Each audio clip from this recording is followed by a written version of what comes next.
Hi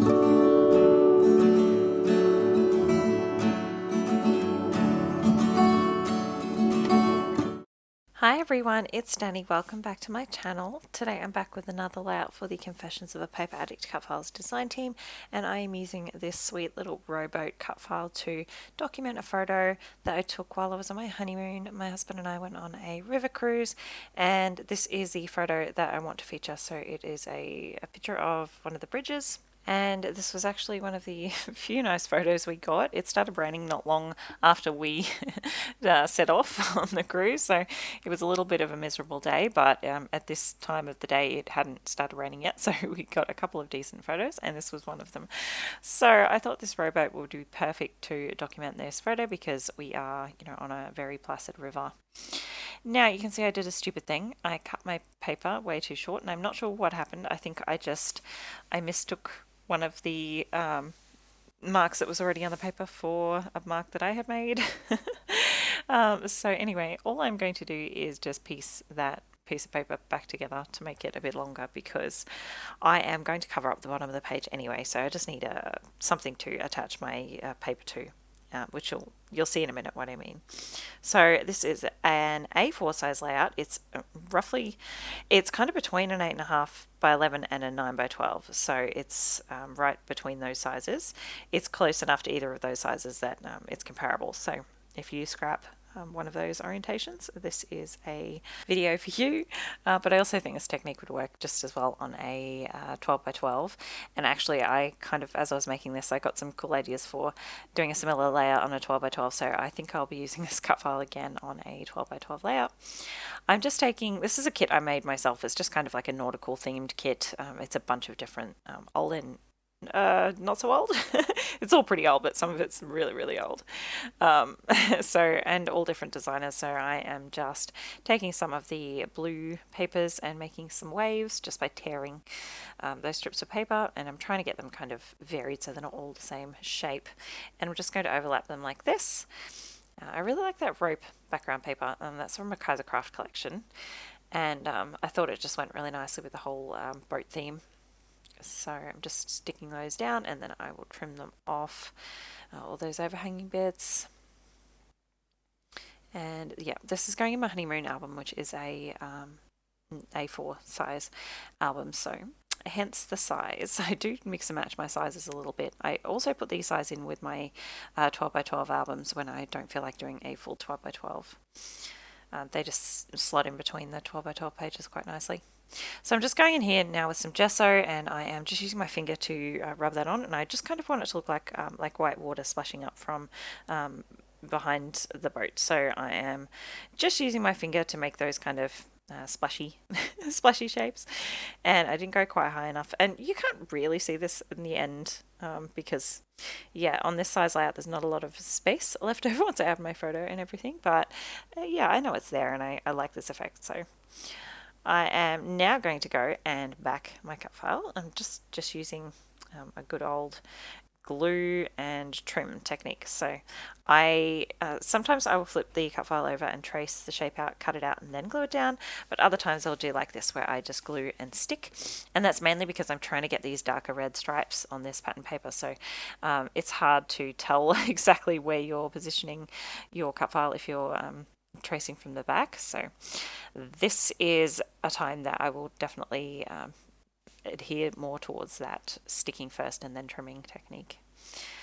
So I'm going to use a combination of this red. I'm going to use some of that navy blue anchor paper, which I really like. I'm just going to give my rowboat a cool little stripe, a little blue stripe down the middle, which you'll see in a minute. And then I do the inside in that wood grain, and see that skip too. There we go. So there it is, all done. It actually looks like quite patriotic, actually, with the red and the blue, which is not what I was going for. I was just going for a nautical kind of feel, which I think red and navy gives that kind of vibe as well. So this is just going to tuck in between my waves, just like that. I love how this layout turned out. It's so cool. I had an idea in my head, and it just turned out better than I had hoped, and that doesn't always happen. Often it is the other way around. It doesn't turn out nearly as well as I was imagining, but this time it did, so I'm really happy. Okay, my photo's going to go there. I'm just layering it behind the boat. I kind of want the boat to look like it's in the foreground. That journaling card with the oars on it was perfect, but it was just too big. I couldn't get it on the layout. Hence why I think I need to make another layout with this rowboat, because I just think that journaling card needs to go on a layout with that cut file. It's perfect. So I'm just fiddling through all my bits and pieces, trying to find some things to use. All those journal cards were too big, so I just decided in the end just to add a couple of layers of pattern paper behind my photo as a bit of photo mat layer. Not too much. I like this.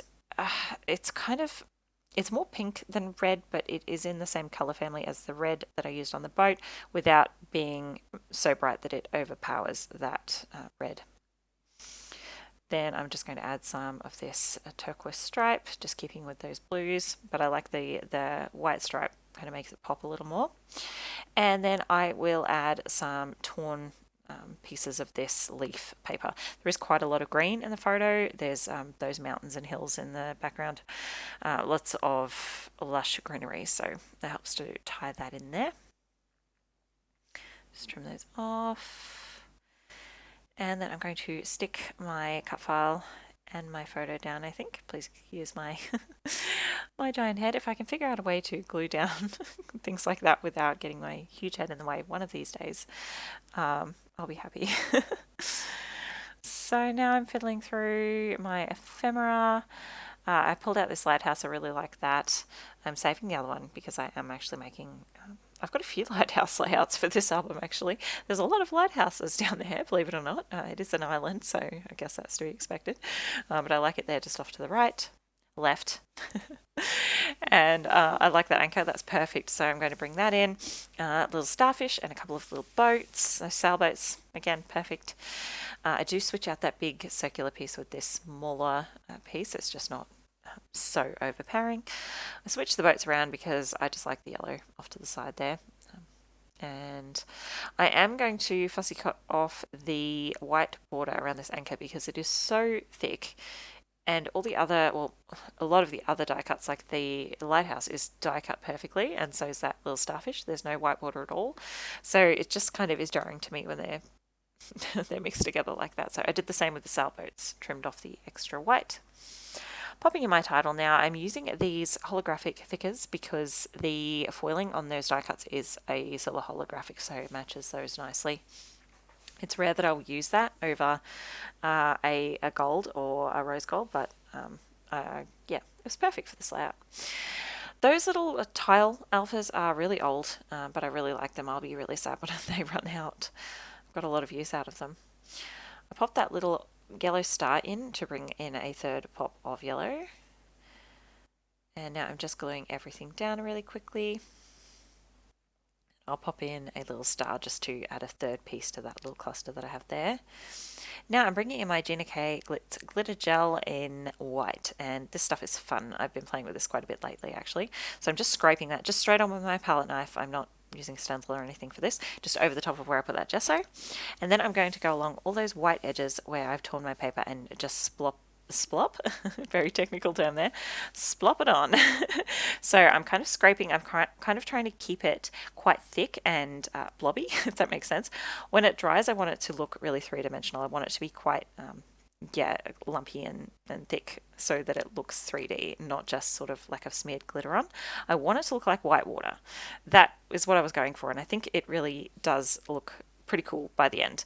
It's hard to tell on camera because it is the white on white, but you can see a bit better in the close-ups. I think that yeah, I kind of achieved what I was going for. So I'm just, again, scraping it all over the bottom of that boat and along the bottom of the oar. And then the next bit, it does go out of focus, I'm afraid. My camera just had a bit of a fit, but I've kept it in because you can kind of see what I'm doing anyway. I am just taking that spotty stencil and adding a couple of areas around my title with that glitter gel, and then a bit at the bottom as well, just in that sort of empty space. And then I'll just glue down my last few bits and pieces, and that is my layout finished. Thank you so much for joining me today. I had lots of fun making this. Don't forget to check out the Confessions of a Paper Addict Cut Files Etsy shop. The link is in the description box below, and I'll see you next time. Bye guys.